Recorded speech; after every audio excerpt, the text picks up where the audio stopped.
Hello दोस्तों, कैसे हैं? जय हिंद, जय भारत। मैं विकास सर आपका स्वागत करता हूं A1 लिबर्टी एकेडमी में। इसी से पहले आप जो वीडियो देखते हैं उससे पहले एक बार बटन दबा दीजिए और घंटी दबा दीजिए। बात करते हैं बीपीएससी में क्वेश्चन की बात करता है। बीपीएससी होता क्या है? यूपीएससी बीपीएससी जो होता है वो टीचर का सर्विस का एक फोर्स कोर्स है और ज़्यादा कोर्स लंबा नहीं है। 2 साल का जो कोर्स होता है उसमें एक बार पेपर देना होता है बीपीएससी का, जहां आप पास हो गए आप सिलेक्शन है। याद रखिएगा, सीटेक के बाद बीपीएससी की पेपर दीजिए, जहां आप पेपर देते हैं, जहां वैकेंसी निकलती है आप सिलेक्शन है। कोई कोर्स नहीं है, एक प्रकार का फोर्स है। बात करते हैं बीपीएससी के बारे में। वायुमंडल में क्या होता है, तो वायुमंडल के बारे में क्वेश्चन पूछते हैं बीपीएससी और सीटेक हमेशा आपसे क्वेश्चन पूछ देता है। सीटेक वाले समझ लीजिए, सीटेक वाले आपके लिए भी यही है कि वायुमंडल क्या होता है। वायुमंडल में सर्वाधिक मात्रा में नाइट्रोजन गैस, याद रखिएगा, जो कि 70% है, यानी कि वायुमंडल में सर्वाधिक मात्रा में नाइट्रोजन गैस की है। इसकी कुल मात्रा वायुमंडल में 78% है। आपसे पूछ सकता है कि वायुमंडल में गैसों की संख्या में सबसे अधिक पाया जाने वाला गैस कौन सा? तो आप बताएंगे नाइट्रोजन गैस है। इसके बाद 21% जो है आपका ऑक्सीजन है। याद रखिएगा, 21% आपका ऑक्सीजन है। और वायुमंडल में ऑर्गन, यानी कि ऑर्गन जो गैस होता है आपका, याद रखिएगा, वो 0.93 तथा कार्बन डाइऑक्साइड 0.03% है। और वायुमंडल में अन्य जो कुल गैस है वो 0.04% है पाई जाती है। यानी कि ये सारे गैस है दोस्तों, और गैस का जो कंस्ट्रक्शन है वो अलग अलग है। आप जानते होंगे गैस का जो कारण है वो अलग अलग है। प्रत्येक गैस का क्रिया अलग अलग होता है, क्योंकि गैस जो होता है हमारे आसपास में पाए जाने वाला एक पदार्थ है। बात करते हैं वायुमंडल के बारे में। तो वायुमंडल होता क्या है? जिस क्षेत्र में ज्यादा से ज्यादा वायु पाया जाता है उसे हम वायुमंडल कहते हैं। याद रखिएगा, मान लीजिए आप कि हमारे पृथ्वी के 4 मंडल है, तो इस तरह से हमारा जहाँ पे वायु पाया जाता है उसे हम वायुमंडल कहते हैं। जहाँ पे जीव जंतु होता है उसे हम जैव मंडल कहते हैं। और जहाँ पे लोग रहते हैं, यानी कि लोग रहते हैं, उसे जैव मंडल हो गया। जहाँ पृथ्वी में बारिश होता है उसे पानी पाया जाता है उसे जल मंडल कहते हैं।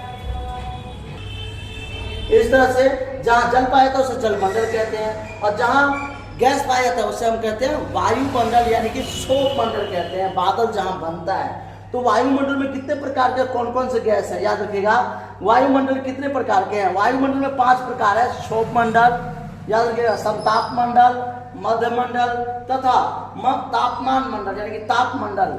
और जो है क्षोभ मंडल क्या होता है, या ब्राह्मी मंडल भी कह सकते हैं। 5वां जो आता है ब्राह्मी मंडल।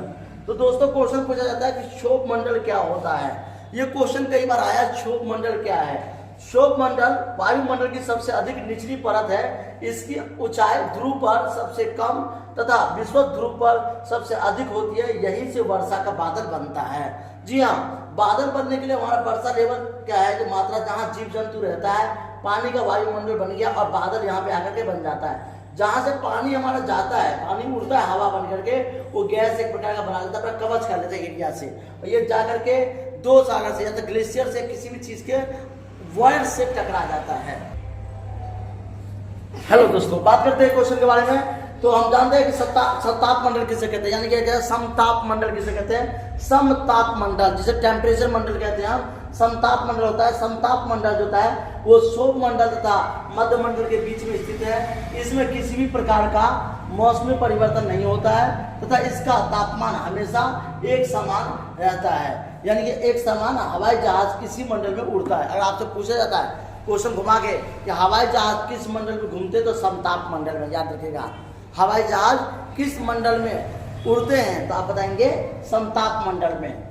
मध्य मंडल किसे कहते हैं? इसकी ऊंचाई लगभग 50 से 80 किलोमीटर तक मानी जाती है। और इस मंडल के ऊपर नीचे के मंडल को पर्याप्त अंतर पाया जाता है, इसलिए इसे मध्य मंडल कहते हैं। यानी कि याद रखिएगा, समताप मंडल के बाद जो आता है हमारा वो आता है मध्य मंडल। फिर आता है कि ताप मंडल किसे कहते हैं? ताप मंडल तो टेम्परेचर जिसे कहते हैं हम। तो इंग्लिश में मैंने आपको बताया था 4 टाइप्स ऑफ द होता है हमारा vapour to the air condition. आप जानते होंगे, एटमॉस्फेयर, हाइड्रोस्फेयर, लिथमोस्फेयर, बायोस्फीयर। ये हमारे होते हैं, हमारे 4 टाइप के होते हैं, एटमॉस्फेयर, हाइड्रोस्फेयर, लिथमोस्फेयर, बायोस्फीयर। आप जानते हो कि मध्य मंडल के वायुमंडल के ताप को तापमंडल कहते हैं तथा इस स्तर के ऊंचाई को बढ़ने के साथ साथ तापमान बढ़ता है, परंतु इस मंडल में वायुमंडल घनत्व अत्यंत कम होता है, वायु दाब न्यूनतम होता है। ये विभिन्न प्रकार के, जहाँ से टेम्परेचर जाएगा, आप जानेंगे जब गैस उड़ता है तो ऊपर में जाकर के उसका दबाव बढ़ता है, मगर वहाँ का जो टेम्परेचर है वो भी स्पीयर करता है, दबाव डालता है। फिर जाते हैं ब्रह्मी मंडल किसे कहते हैं, याद रखिएगा। तो आयन मंडल के ऊपर ब्रह्मी मंडल पाया जाता है, इसे आयन मंडल के भी कहा जाता है। और इसकी ऊंचाई सामान्य 640 से लेकर के 1000 किलोमीटर तक की पाई जाती है। यानी आयन मंडल जो होता है वो मध्य मंडल से नीचे होता है और बहिर्मंडल के बाद होता है, याद रखिएगा। यानी बहिर्मंडल जो होता है उसके बाद जो होता है हमारा वो आयन मंडल होता है। थैंक यू, जय हिंद। वीडियो को लाइक करिए, अपना प्यार देते रहिए, सब्सक्राइब करते रहिए। मिलते आगे में। जय मिथिला, जय बिहार।